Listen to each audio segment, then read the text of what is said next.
12ویں جماعت کے تمام طلباء و طالبات جو اس وقت مجھے یوٹیوب پہ دیکھ رہے ہیں ان کے خدمت میں خوش آمدید۔ آج میں آپ کے لیے ایک نئی ویڈیو لے کے آیا ہوں۔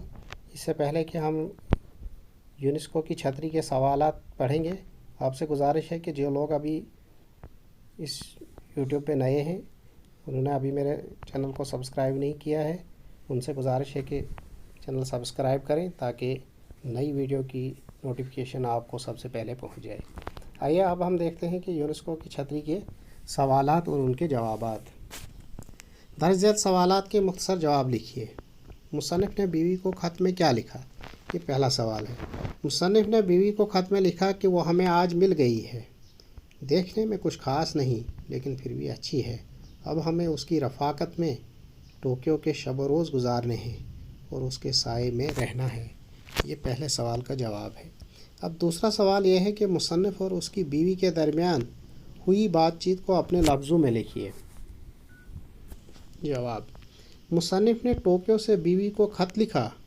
8 روز بعد بیوی نے ہندوستان سے 10 بجے فون کیا۔ مصنف نے فون اٹھایا، اس وقت وہاں رات کے 1:30 بجا تھا۔ مصنف نے بیوی سے خیریت پوچھی۔ بیوی نے کہا میری خیریت بہاڑ میں جائے، آپ بتاؤ کمرے میں آپ کے ساتھ کون ہے؟ مصنف نے کہا کہ اکیلا ہوں۔ بیوی نے کہا نہیں، تمہارے کمرے میں کوئی ہے۔ مصنف نے قہقہہ لگا کر کہا کہ ٹوکیو میں ہمیں جو دوسرے دن ملی وہ چھتری تھی، نہ کہ کوئی حسینہ۔ بیوی نے کہا کہ وہ شادی شدہ ہے یا کنواری اور اس کی عمر کتنی ہے؟ مصنف نے کہا کہیں چھتریوں کی بھی شادی ہوتی ہے؟ اس چھتری کو کئی لوگ استعمال کر چکے ہیں، یہ پرانی ہے۔ مگر بیوی کا شک کسی طرح دور نہ ہوا، اس نے فون منقطع کر دیا۔ اگلا سوال، تیسرا سوال ہے، سیمینار کے کچھ اور مندوبین کے نام لکھیے۔ سیمینار کے دیگر مندوبین میں سے سری لنکا کے مسٹر جیا کوڈی اور تھائی لینڈ کی مس پرینیا تھی۔ اگلا سوال، مصنف جاپان کو کیوں اطمینان سے نہ دیکھ سکا؟ یونیسکو کی چھتری کی وجہ سے مصنف جاپان کو اطمینان سے نہیں دیکھ سکا، کیونکہ وہ جہاں جاتے وہیں چھتری بھول جاتے اور چھتری کو واپس لانے کے لیے پھر جانا پڑتا۔ اس طرح ایک جگہ کو 2 بار جانا پڑا، وہ بھی چھتری کی پریشانی میں۔ اب اس سے نہایت مختصر سوال ہیں۔ سوال نمبر 1، یونیسکو میں دوسرے دن مصنف کو کیا ملا تھا؟ یونیسکو میں مصنف کو دوسرے دن چھتری ملی تھی۔ مصنف جاپان کیوں گیا تھا؟ مصنف جاپان ایک صحافی کی حیثیت سے گیا تھا۔ پھر اگلا سوال ہے، چھتری پر مصنف کا نام کس طرح لکھا ہوا تھا؟ اس کا جواب ہے چھتری پر مصنف کا نام گم ٹیپ سے چپکایا گیا تھا۔ چوتھا سوال، مصنف کو کس کی جگہ چھتری ڈھونڈنے کے لیے دوبارہ جانا پڑا؟ جواب، وہ جاپان ریڈیو اسٹیشن دوبارہ گئے، زنانہ یونیورسٹی بھی دوبارہ گئے، اس کے علاوہ یوکوہاما، اومیا اور ناروکیٹا گئے، ہر جگہ چھتری بھول گئے اور دوبارہ جانا پڑا۔ چھتری کی قیمت کتنی تھی؟ چھتری کی قیمت 1000 ین تھی۔ چھتری کو ڈھونڈنے میں مصنف کو کتنا نقصان ہوا؟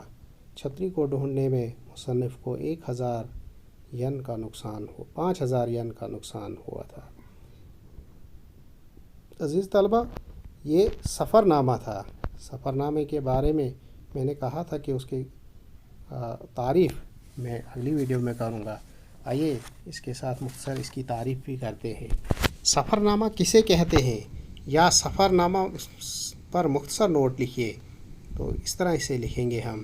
سفر نامہ ایک ایسی صنف ادب ہے جس میں کسی سفر سے جڑی ہوئی کہانی یا کہانی کے کسی ایک واقعے کا یا کسی ایک کردار کا ذکر ادبی انداز میں کیا جائے۔ اس میں خاکے کی سی بے باکی پائی جاتی ہے، اس کے علاوہ انشیاء کی سی روانی اور افسانے جیسا زور پایا جاتا ہے۔ اس میں مختلف شخصیتوں کو سامنے لایا جاتا ہے، مختلف چیزوں کی جانکاری، مختلف مقامات کا تعارف کرایا جاتا ہے۔ یہ سفر نامے کی مختصر تعریف ہے۔ آئیے دیکھتے ہیں کہ سفر نامہ لکھنا کب سے شروع ہوا۔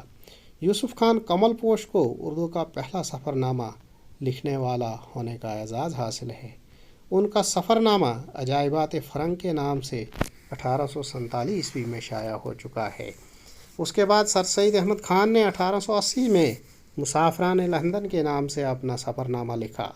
محمد حسین آزاد نے سیر ایران کے نام سے سفر نامہ لکھا۔